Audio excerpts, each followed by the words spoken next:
Now I wonder, this being after, this one taking place after, or sorry, before the one we just saw, by several years, makes me concerned that this one's going to be very charty and bullshitty. But I know that the Melee reveal is in here, and it's just probably one of the coolest trailers that'll ever to drop, you know? Good morning. I think we're ready to get underway. I'm Peter Main, Executive Vice President, Nintendo of America. And with me this morning on my right is Mr. Satoru Iwata, a member of the Nintendo Board of Directors and the head of all Nintendo planning worldwide. Mr. Iwata will be making some comments in a few moments. We intend to spend the next hour showing you the very best of the next generation of video game consoles. And then we're going to take your questions for about 30 minutes, take a very brief recess for those of you who have other deadlines and events to attend, and we'll carry on with further Q&A for media and analysts for perhaps up to another 30 minutes. What an interesting This unquestionably structure. is an extremely exciting day in the history of video games. And Nintendo says that with the perspective of over 20 years of exciting days in interactive entertainment.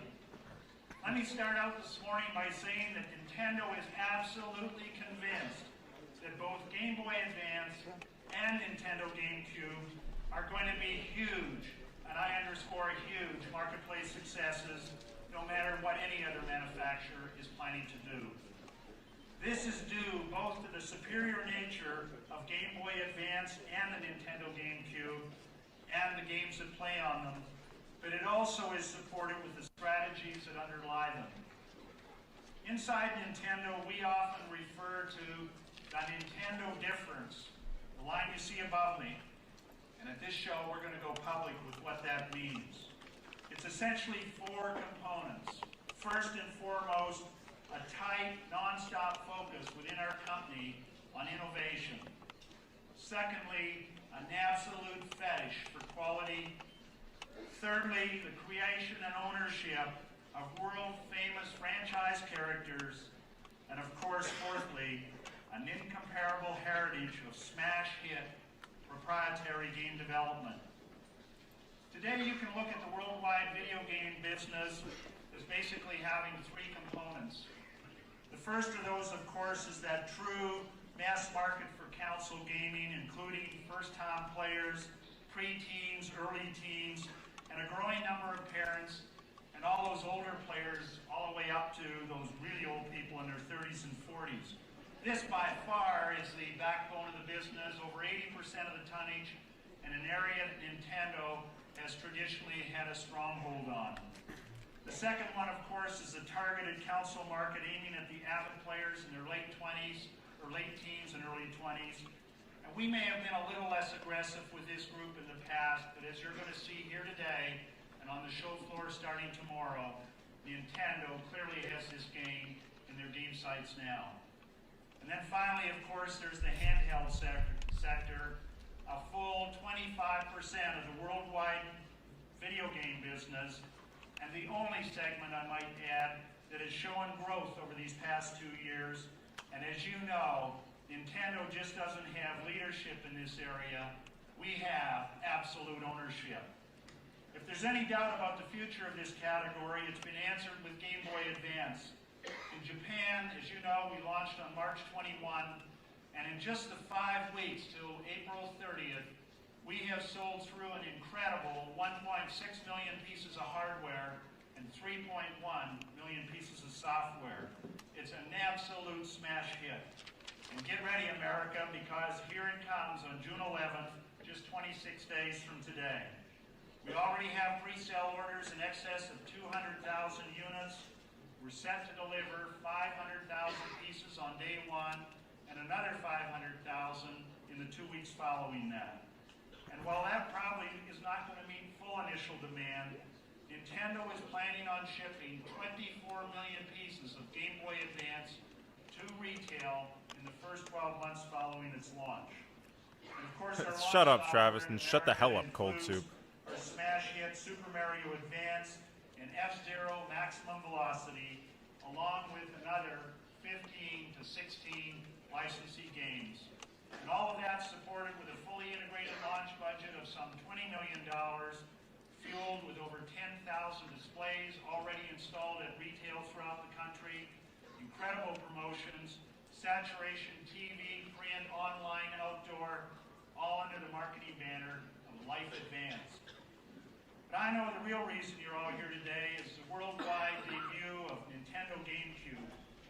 We think to fully explain the import of Nintendo GameCube, we'd like to spend a couple of moments first expanding upon the strategy which underlies this phenomenal new product. Oh, crap. So now I'd like to call upon Mr. Iwata. Yay. And welcome everyone. All of us at Nintendo who have been working on the GameCube project over the past several years are excited to be able to share the magic with you today for the first time anywhere.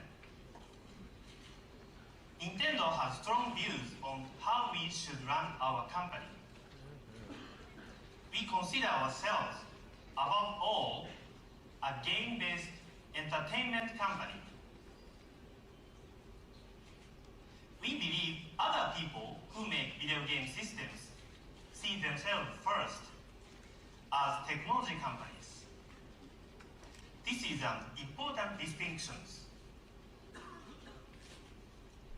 I, myself, before coming to Nintendo, worked as a game designer and then as an executive at a Japanese game development company called HAO. I learned a long time ago that in our business, it is almost impossible to create a game that catches up with technology even if 20 people are working together without a day off. This is because the technology you start with and the method you use certainly will be outdated by the time the game is finished. Among the first projects I designed was a game for original Nintendo Entertainment System. The memory for that game cartridge was 64 kilobits. By the time Super Mario 64 arrived for Nintendo 64 5 years ago, cartridge memory had multiplied by 1,000 times. Today, some game graphics already are as realistic as television. There is not much more designers can do to impress players only with pictures. Here is another problem. In our industry, games look too much the same. There are a couple of reasons for this. Independent developers need to spend millions of dollars to create the best 3D graphics. Then, if they succeeded in making a hit game, they try to It's weird, Rocket. It's like a weird sense of humor, just with the language they barrier. make a sequel. You know? Like the first game, and then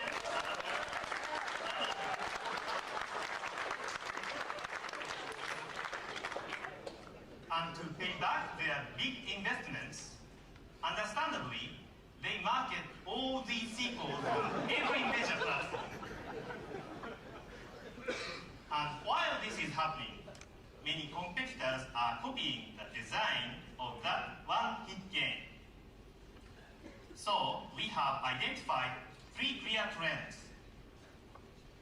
Too much focus on graphics over real entertainment. Too many sequels from a few hit games. And almost every hit game playing on every console. As a result, what lessons are we teaching our customers, our players? We think these often do not trust what you see. Because a game which looks good on a TV ad or in a store may not entertain you for very long. The hardest thing is to entertain. Next, there doesn't seem to be anything new. Everything looks too familiar. Boredom sets in. And finally, it may not really matter which machines you choose. They all play the same games. And if that happens, console makers find themselves in a commodity business. Like TVs or VCRs, there is no reason for players to choose one over another except for price. In all this, it is little wonder that player can become frustrated. And this is dangerous to our industry because people do not need video games to exist. If they become too bored, they will just go away. At Nintendo, we feel an obligation to fight these trends. Really, Travis? How do we do Yeah, that? he passed away during the Wii U era. What we call the Nintendo difference. In our minds, the Nintendo difference has 4 legs, or foundations. The first is innovation. Our goal is always to do something different, something no one has thought of before. In truth, some of our inventions work better than others, but we never stop trying to innovate. Mr. Yamauchi always tells me we should achieve something that brings fresh, surprise, and joy. I like that. Next, we demand the highest quality from our games. Normally, Nintendo does not publish the most games, but regularly, we are responsible for the most popular games. Today, Nintendo's first and second party development staff are by far the strongest and most accomplished of any manufacturer in the world.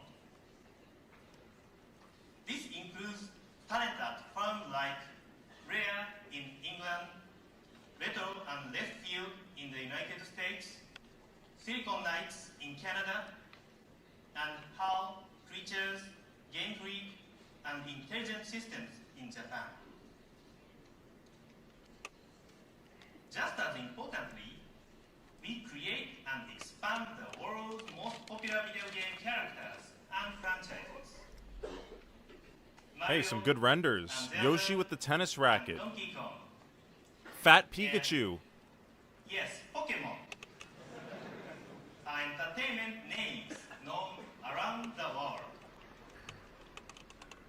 Here, the Nintendo difference is obvious. If you want these stars, you simply cannot have them unless you own the Nintendo machine. The final leg is heritage.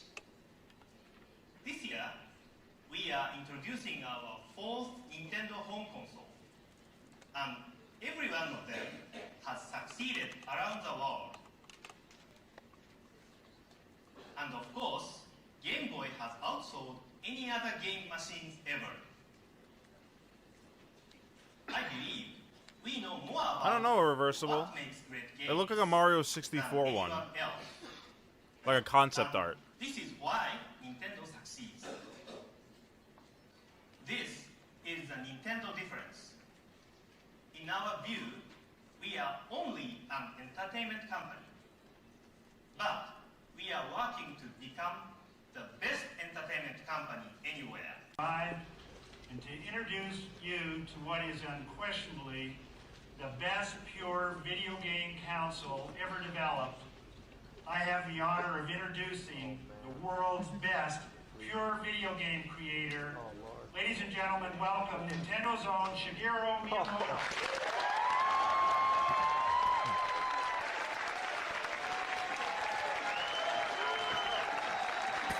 Oh, he just got the purple lunchbox.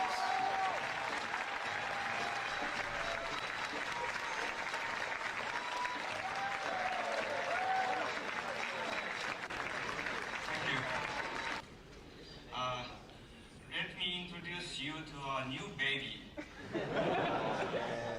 Like all babies, it's small. But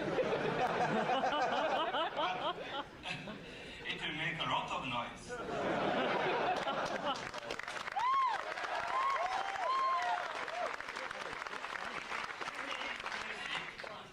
Please allow me to welcome Mr. Bill Torian from Nintendo of America.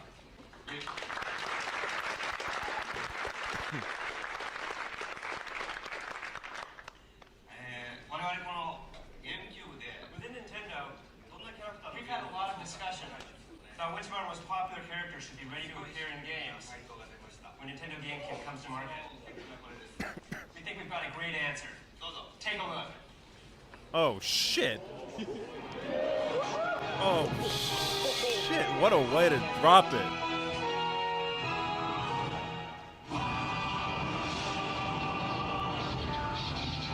I can't believe that's how they just jumped in. Oh man, I got chills, bro. Bro, chills up the ass.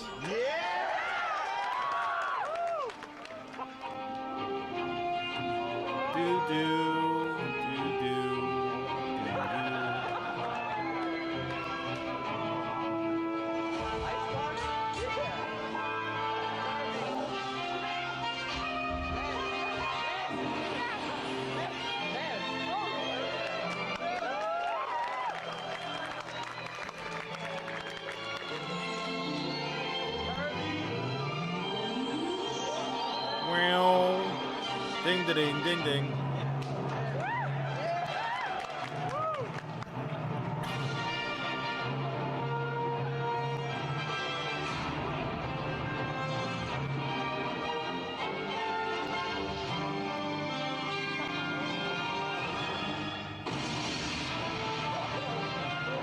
Do, do, do, do.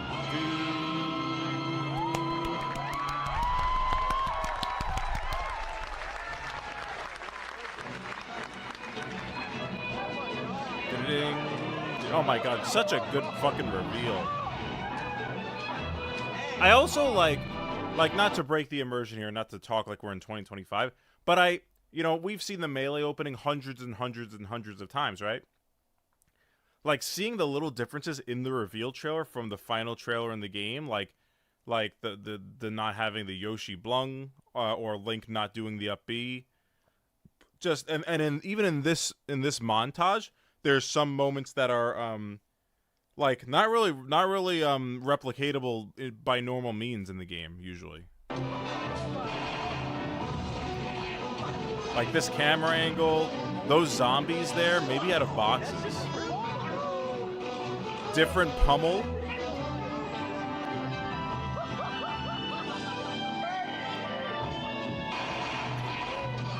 No new color, no costumes.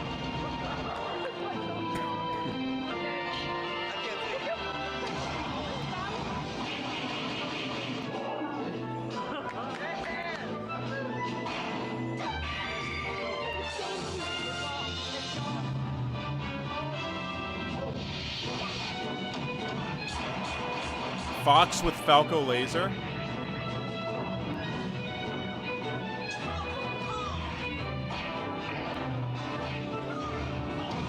Down throw Falcon kick.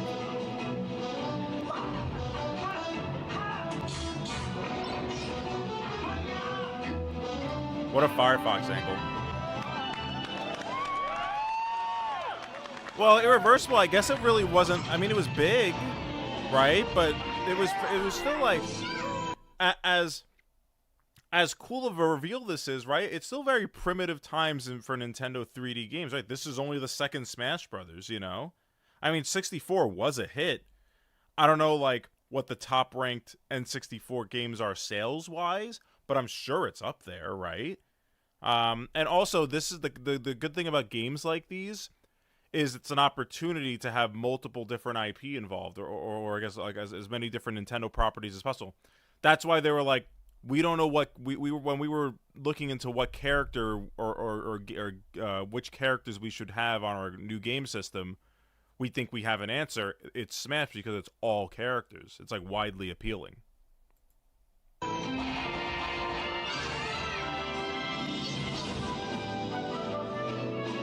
Like you get Pokemon fans and shit.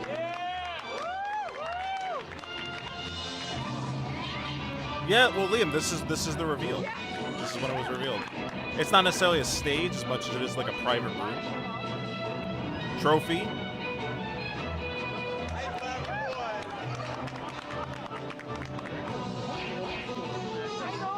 They really dug for that one.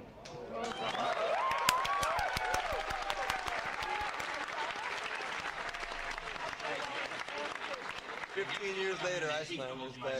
Nearly all of Nintendo's popular characters have been vividly brought to life on the Nintendo GameCube. You've seen Super Smash Brothers here. Tomorrow you can actually play it on the show floor.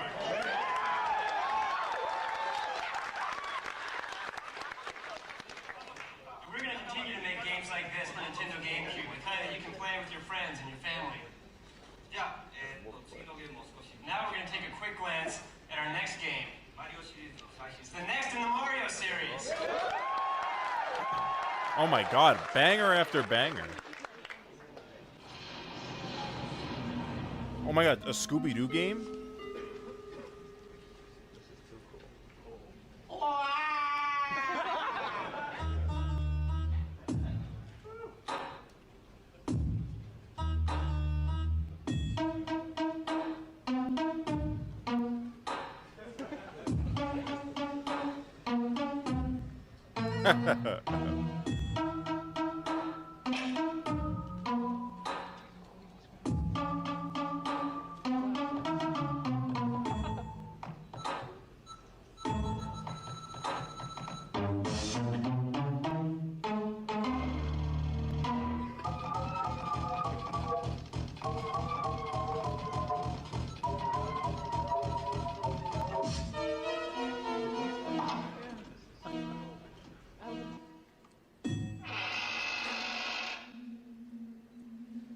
He's so stressed.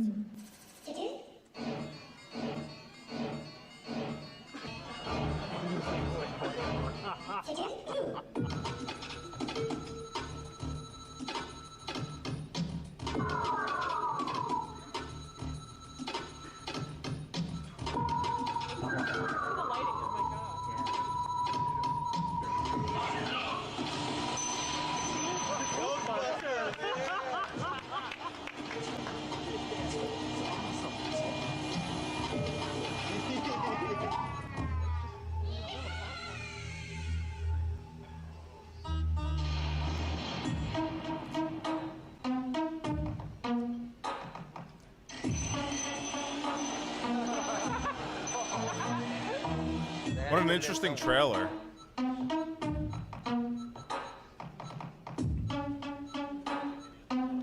Is it really short, Travis? I didn't know that.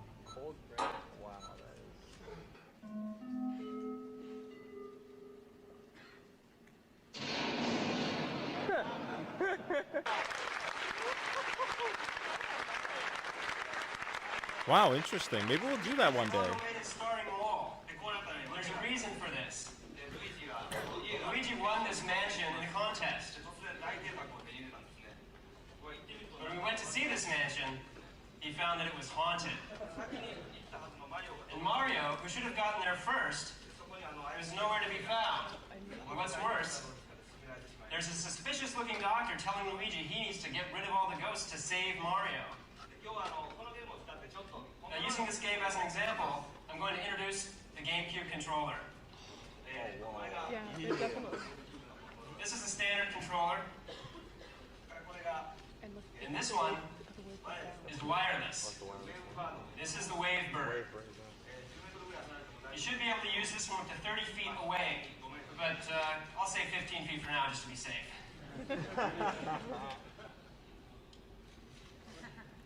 Hi, Blitz. We'll play with the Wavebird. I don't think so, Just Rough. Not, they haven't announced that yet. So let me explain this. Did he have a GameCube disc in his pocket? What is that? Screens to follow along with my explanation. We'll be using a laser pointer to help you out. And I'll explain each part of the controller. Interesting concepts for the Now, the left Wavebird. side, located in the center, is the control stick. Now, this center position makes it the easiest place for you to control. Now, this. Dude, really? Yeah, you never seen the Wavebird? Wavebird? But this assures that you're going to have a natural angle of interaction to control the control stick with. The main part of the right side is the A button. This time it's a little bit larger, and it's in the center of the right half of the controller. Huh, look at the Wavebird. It looks like the B button is green and the A button is blue or purple. The most ideal games are those that use just the control stick and the A button. Really, dude? Okay, it's pretty There are good. some games that need at least 4 or more buttons. So here there are. We've added 3 around the A button. The B, the X button, and the Y button. Oh yeah, look at this. The B button on the Wavebird is the same shape as the X and Y. I kind of fuck with this design. It looks a bit more symmetrical. Wow. You learn something new every day with this shit. The A button as a home position. You will never press the wrong button. You don't even have to look at them. Sunshine might have been 03. We have the 4 and C controller buttons from the N64 controller, which are used for camera positions. They have been integrated into a single C stick. 02? So we use mostly for camera controls, but in Luigi's Mansion, we're using it to move Luigi around the screen. And when you use this C stick, it then becomes more difficult to press the A button and the other buttons on the face. So in that case, we'll be using these buttons on the top more. The L button, the R button, and this little Z button here. Can you see that? Now the L and the R button are analog press switches. And when you press them all the way in, there is one more click you can make, kind of a turbo button. See? Click, click, click, click. You can try this on the show floor yourselves tomorrow. Now the Z button is going to be a simple button, especially when used in conjunction with the C stick. And finally, we have our traditional plus control pad. Oh, and we also have the start pause button in the center of the controller. Now when you first take a look at this controller, it may seem kind of complicated. But when you actually get your hands on it, you're going to see just how simple it really is. Oh, and the rumble feature, which we introduced with the N64, has been built in to this controller. Now I'm looking forward to seeing how all the game designers can make creative and innovative, simple use of this new controller. Now let's move on to Luigi.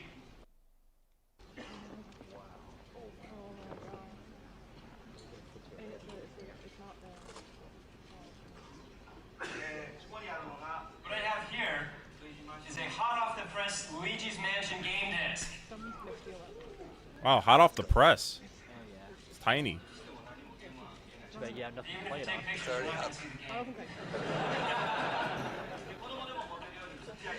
That's a small. It can even fit in the palm of a child's hand. And in terms of memory, it can hold up to 1.5 gigabytes. And of course, its proprietary security is going to help protect against copying. So we're going to put this into the GameCube here.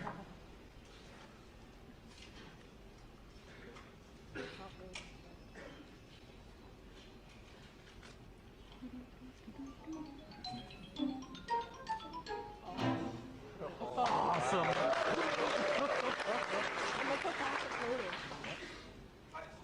See? That load. Virtually no load time at all there. get inside Luigi's mansion. First, we're going to get some advice from the doctor here by pressing the A button.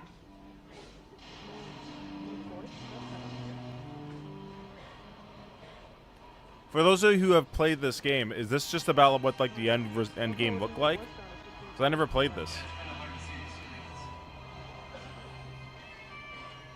Oh wow. Okay, we're inside the mansion. It's a little dark inside, so Luigi's using a flashlight. Now, the most important feature of this game is going to be the control stick to move Luigi's direction. So if we're changing direction with that, what do we do for movement? And that's where we're using the C stick.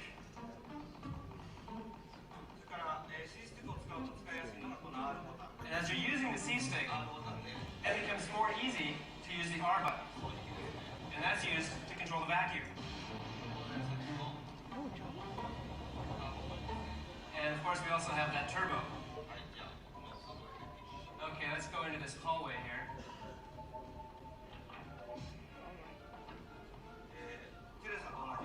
Now just like Boo, the ghosts are going to appear behind Luigi. So you're going to use your light to shine it on them, startle them, and then the vacuum will suck them in. This is the basic idea of the game.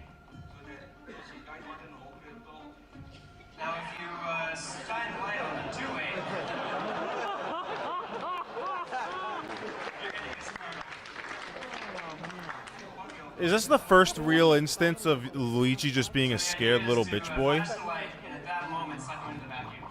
Like, is this where they established that Luigi has no nut?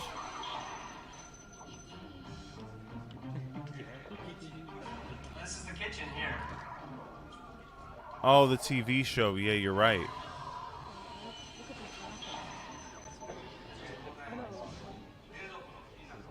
Now you can even suck up the mist from the refrigerator. You can suck up these mice too.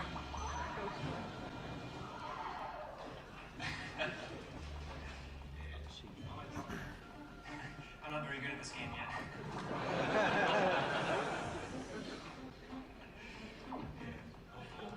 So we're going to continue back through these hallways here.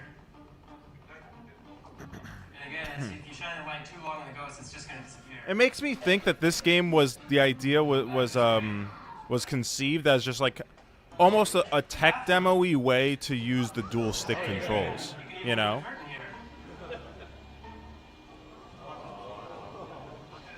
Oh, it's Boo. I thought the original was great. That's what I was missing. And if we try to suck the curtain from this side.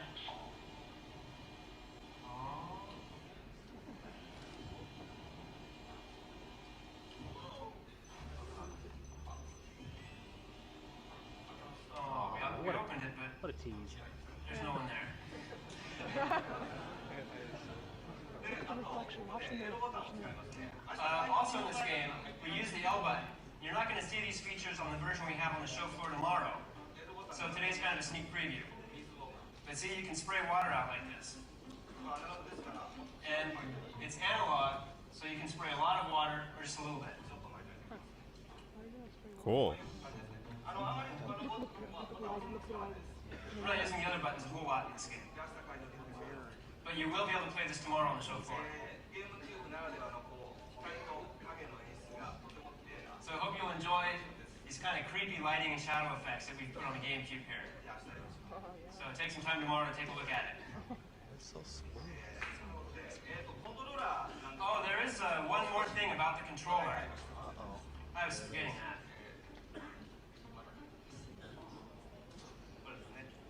This, Game Boy Advance. As you know, it's going to be launched in the US next month. And this will be able to be used as a Nintendo GameCube controller. Now, we're not going to give you any real concrete examples about that at this show. Was there any real significant instance of this being a controller on here other than Four Swords? Maybe there was like one or two other examples I'm not really thinking of right now. Could you do it in Sonic Adventure 2? Modes on Game Boy Advance. You're not going to need an extra cartridge to use it as a controller. So it's going to be very easy to use. Oh, that's interesting, We'll be Rockin'. showing Really? some new ideas Fuck of you. this at our next show, so you can look forward to that too. Space World, I knew that was. It sounds like Luigi's in back and he needs my help. I'll be back later, but I'm going to duck back there for now. Yeah. Thank you. When he referred to the next show, he did not mean next E3. He was referring to Space World, Tokyo, August. You're going to be seeing a lot more of what this is all about. So that's just a first look at what comes out of this incredible Nintendo GameCube. I'd now like Mr. Iwata to come back up and tell you a couple of the secrets about what's so special inside of the GameCube. Mr. Iwata.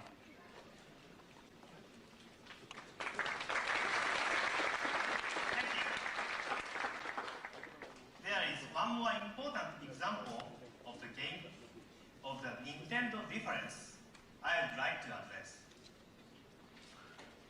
It has to do with how Nintendo GameCube Really, Travis? Wow, I was right. I hope you will allow me a couple of minutes to explain. In 1996, when Mr. Miyamoto introduced Super Mario 64, many people said Mr. Miyamoto showed for the first time what real 3D games could look like.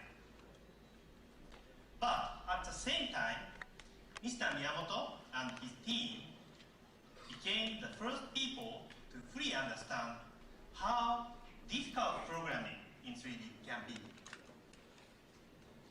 3D graphics certainly can be pretty to look at, but usually not so pretty to create.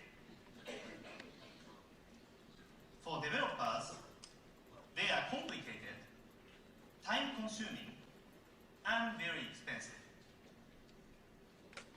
We say that game designers are often fighting against their own machines.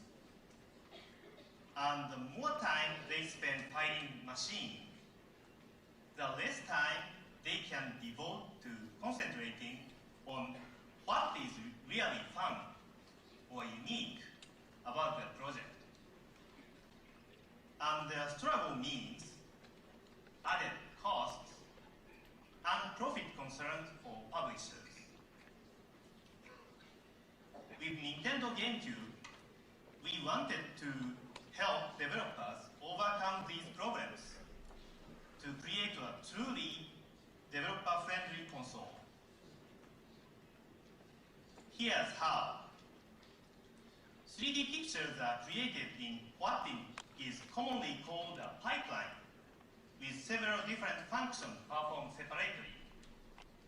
It may be easier to think about this as a conveyor belt or an assembly line.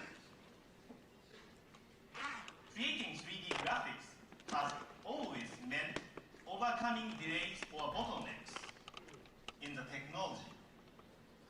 It is like having one person missing from the assembly line.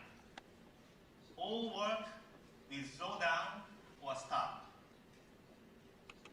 Some manufacturers imply that they can overcome such bottlenecks simply with more powerful processors or faster graphics chips. But this is not so. All they do is make the assembly line run faster and cause the bottlenecks to happen sooner or more often. That's why Nintendo has never agreed to argue our technical specifications.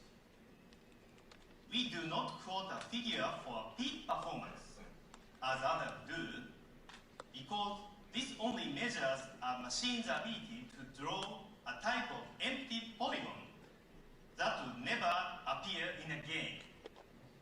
It is a meaningless number. Instead, we worked with world-class design partners, IBM, ATI, Gnosis, Matsushita, and NEC, to design GameCube, above all, to eliminate the troublesome bottlenecks. we did not concern ourselves with peak performance, but rather the constant, reliable performance, which is most important to game developers. The result is the most efficient and the most game-friendly console ever devised for 3D. In fact, we expect that in future generations of technology, this architecture will become an industry standard for all video game devices. The first example of this is the new Panasonic system designed for the Japanese market, which will incorporate the exact GameCube technology with CD and DVD devices. Oh, wow. Real game terms, Nintendo GameCube They officially revealed the Panasonic Q also? So interesting. Developers aren't fighting this machine. They are loving this machine. Of course, it is up to the developers themselves to decide whether we have accomplished our goal. But I believe the following comments from 3 of the world's best game creators show that we are well on our way. First saw the demo of the specs and the layout, they were in utter shock. I can't believe this, it is so good. What really excites us about the machine is how easy we feel it's going to be to work with. The new technology is designed by people that understand games. This is games hardware brought to us by a games company. I think Sony has given everyone a chisel, and they can create this piece of artwork with the chisel. If you make one mistake, you can't erase that mistake. Where the Nintendo is like a pencil, where you can go through, create your world. If you make mistakes, it's easy to go back and optimize things the way you need to optimize them. People are going to be able to focus on creating the game rather than, struggling with the hardware. It's basically going to be an incredibly powerful machine that's going to be easy to program, and say you get 90% of the maximum peak out of it straight out of the box.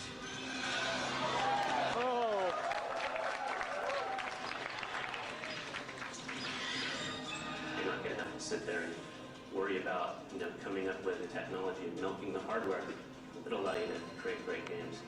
Pushing more polygons is important, but what they've really done is optimize the system to make the best video game performance rather than the best polygon performance.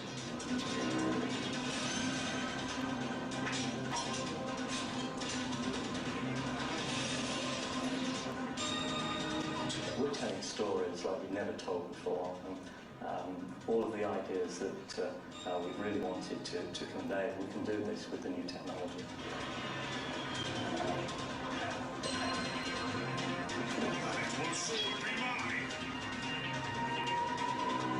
That Star Fox gameplay looked like shit. Produce great stories, great content, really start to come to the forefront. And I think it's a time where the people who really create great games are really going to stay there. The machine is so capable. We are able to very closely deliver what we really want to show the players. It's wonderful for our designers. You've seen the sort of things that we can do with N64. I mean, this is a whole order of magnitude better.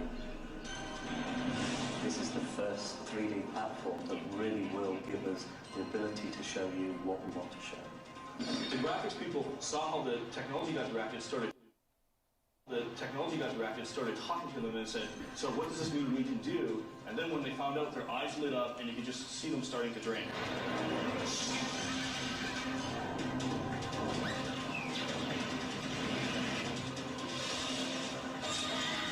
What is that game? Was that like Eternal Darkness? I never played that game, whatever that was. Oh shit. What is this, Diddy Kong Racing on crack?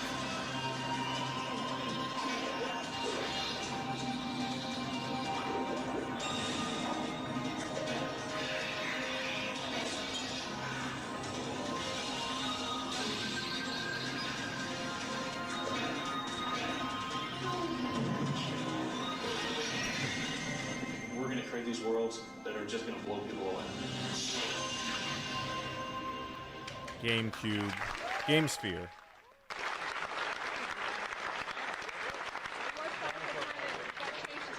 In the end, what Nintendo GameCube does is absolutely promote innovation.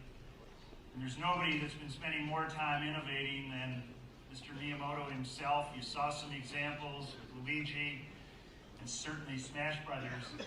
He's been working on another very, very special project. Have a look at this. Oh, Pikmin.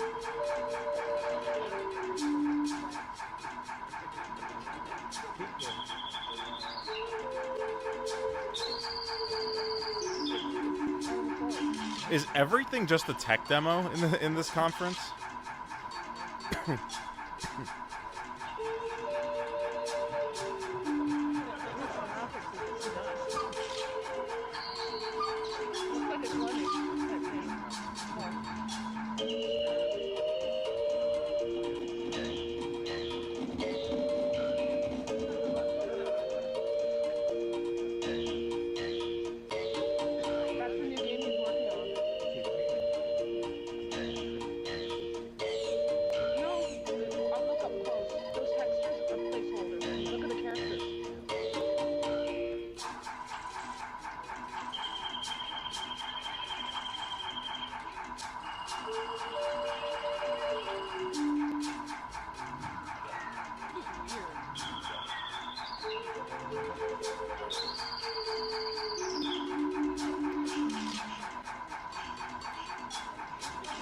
No one's had a chance to play it, but I'm pretty sure once they have, it's gonna be kind of like an RTS hybrid.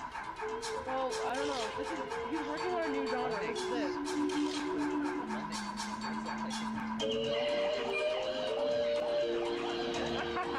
I mean, to me, I'm really confused as to what the game is about. It just seems like they just wanted to show how many character models they could get on screen at once, and then we basically gang up and kill these things.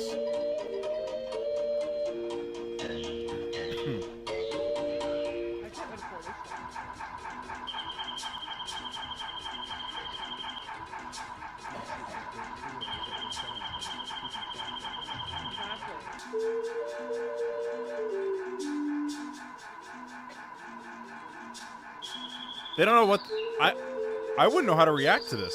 I would just shit my pants.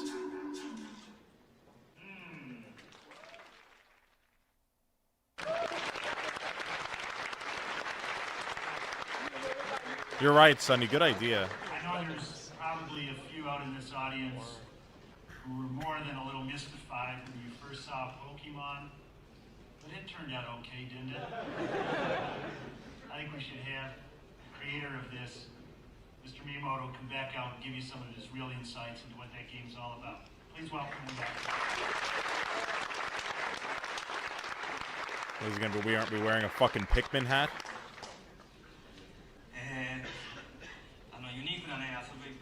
We've been challenging ourselves in many ways lately to try to come up with something that's truly unique.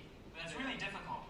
Well, today, I don't think I can show you something that's totally unique. I think this is at least something that's kind of new. Now, let me explain Pikmin to you. Actually, today, I have the main programmer, Mr. Colin Reed from EAD, who's here with us today. Colin?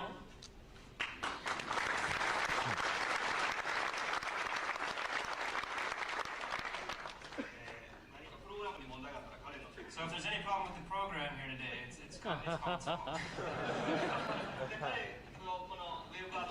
Colin is actually going to use the Wavebird to play the game for us. Now the idea, the theme of this game is based off of a group of ants.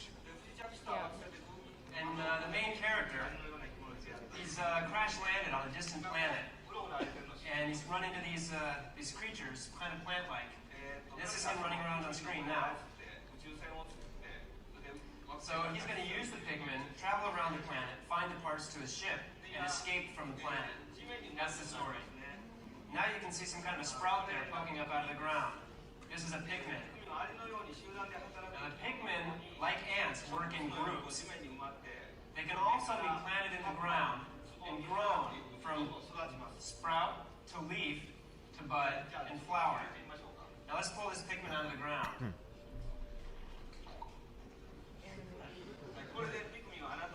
So here the pigment has met you and he's under your control now. Now in order to give orders to this pigment, you'll use the B button. And you throw them out there. And then to call them back, you'll just press the A button. Hey, he uses that move in Smash. So we'll use these pigment to cut these flowers down here. Come on. Okay, he's back. And now this is a pellet that's popped out of the flower. And we'll have the pigment carry this.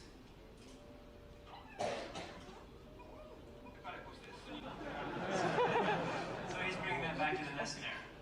Heave, ho, heave, ho. So when he gets this back to the nest, hey, he's got some new friends coming out there. And if you pay close attention here, you'll see them sprout out and kind of grow. Now let's call all the pigment out.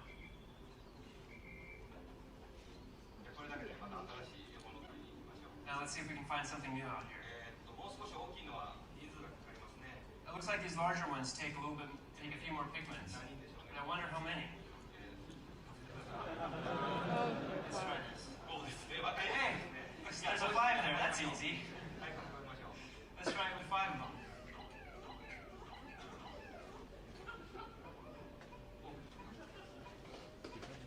Oh, there we go. They got it. There's a larger one there. A 10. That one, I don't think we can quite move just yet. So I think we're going to need about 10 pigments for that. Oh, look at it.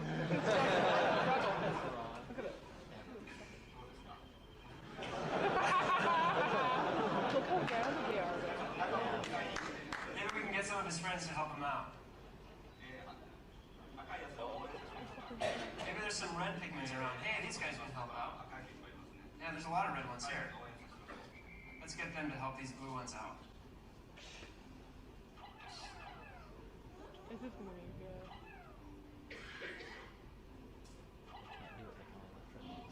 Oh, they've got it. They're moving it. So, as you can see here, when you give the orders, the pigments work really hard. Just like the members of our development teams.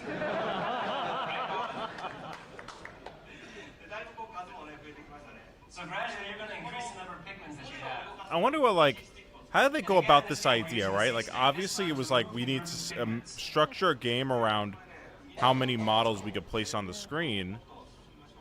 But little radish people, you know, they do some really weird drugs. And if you just let the pigments hang out there by themselves,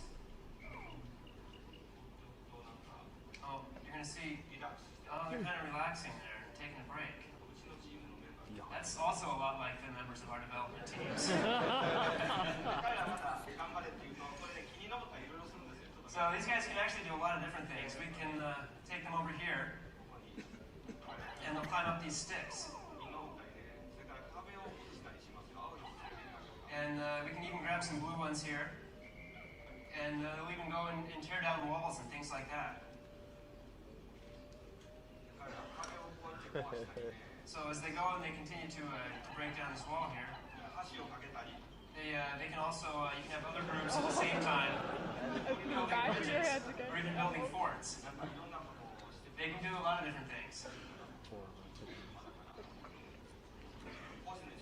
So this is a game where you gradually influence the world, the environment around you.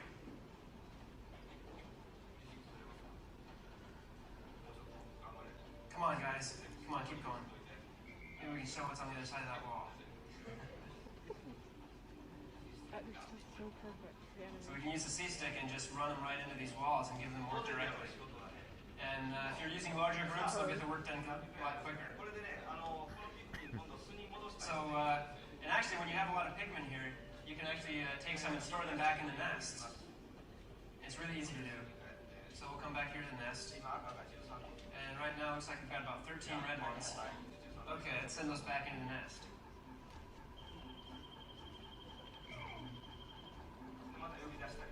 And you can also call them back out.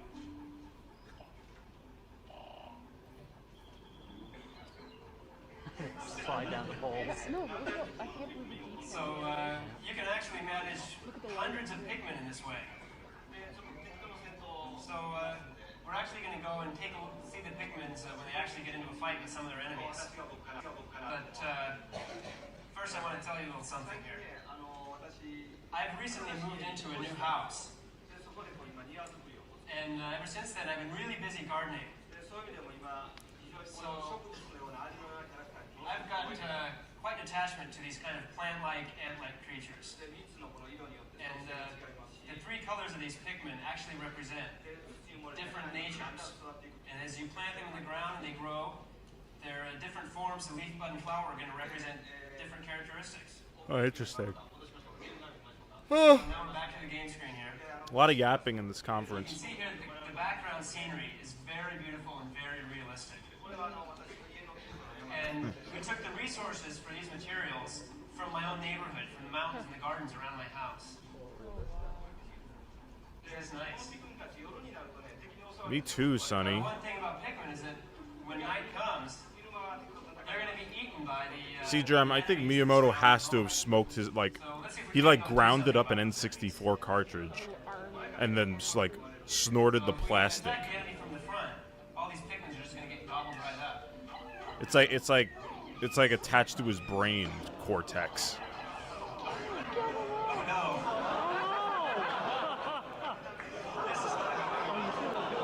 Yes! I don't want to know how many freaking polygons these things are made of because they're perfectly Maybe we can round. throw him on his back from here. Dude, the little bugger. Okay, there we go. They're cleaning his back.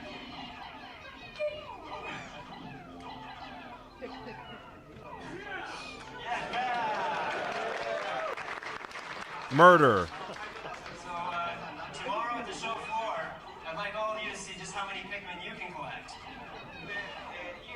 And who knows, maybe after the show, when you get back home and you look in your own backyards, there may be pigmen crawling around there too.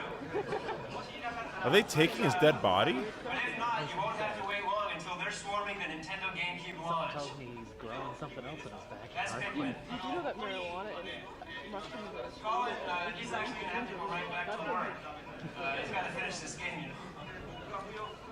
So, I'm going to have to blow my whistle here and get him going. Let's have a big round of applause. Around the world, development is Get him going. Let's have a big round of applause. around the world, development is well underway on dozens of excellent games for Nintendo GameCube, and gamers will be playing them soon. Full-scale Nintendo GameCube launches will occur in Japan on September 14th, in the United States on November 5th.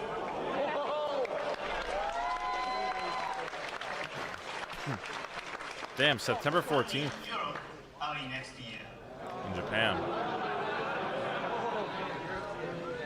Our function at this meeting today, and for all of you three, is simply to begin explaining the meaning of Nintendo GameCube. The process of further understanding the Nintendo GameCube story continues at our annual financial announcement in Japan 8 days from today, when we will reveal pricing information for Nintendo GameCube hardware and software, and details on our launch quantities.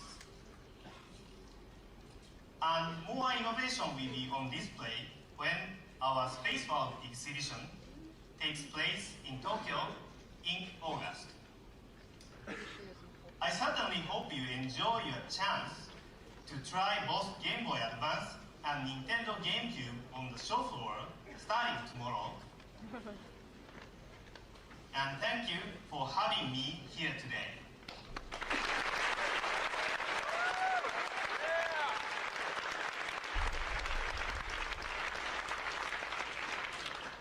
Mr. Iwata said, it's only the beginning.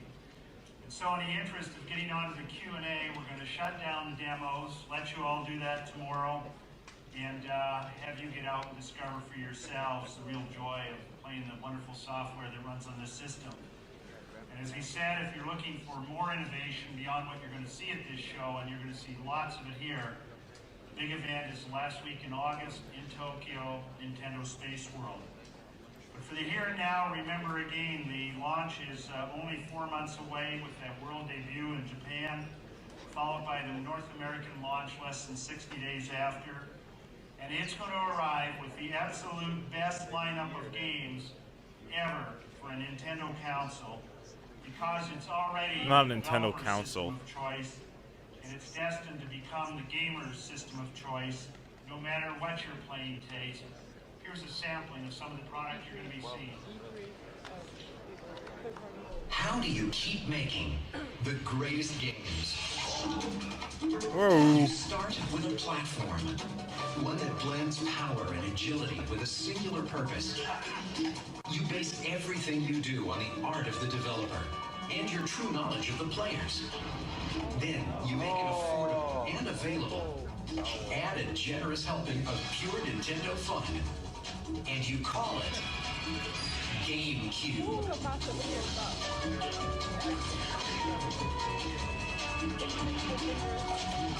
Oh wow, wow, wow, wow! This is gameplay I haven't seen before.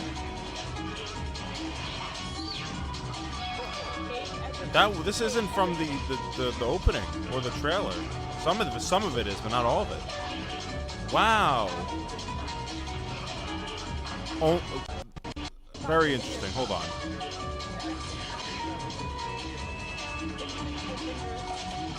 Chic dash attack there. Weird wobbling. Wow, and you know what I think about whenever I see shit like this is Sakurai just like in the fucking office setting up these scenarios.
What the hell is this?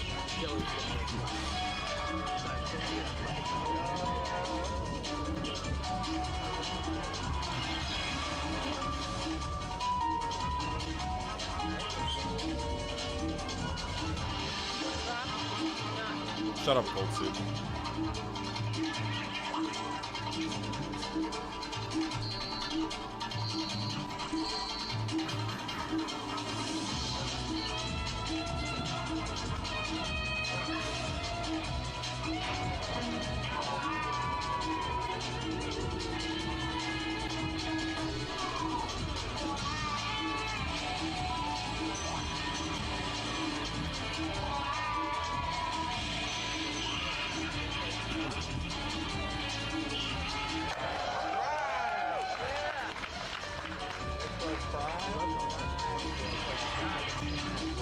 Wow, really no gameplay of Metroid Prime here.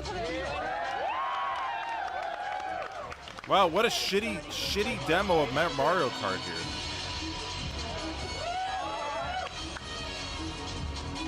What a weird tech demo-y Mario Kart footage that was.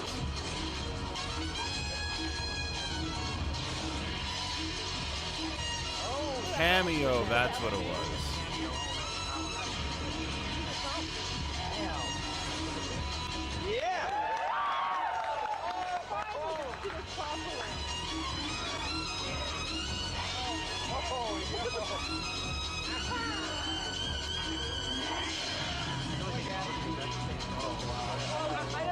What does it take to make a great game? What it takes is the Nintendo difference.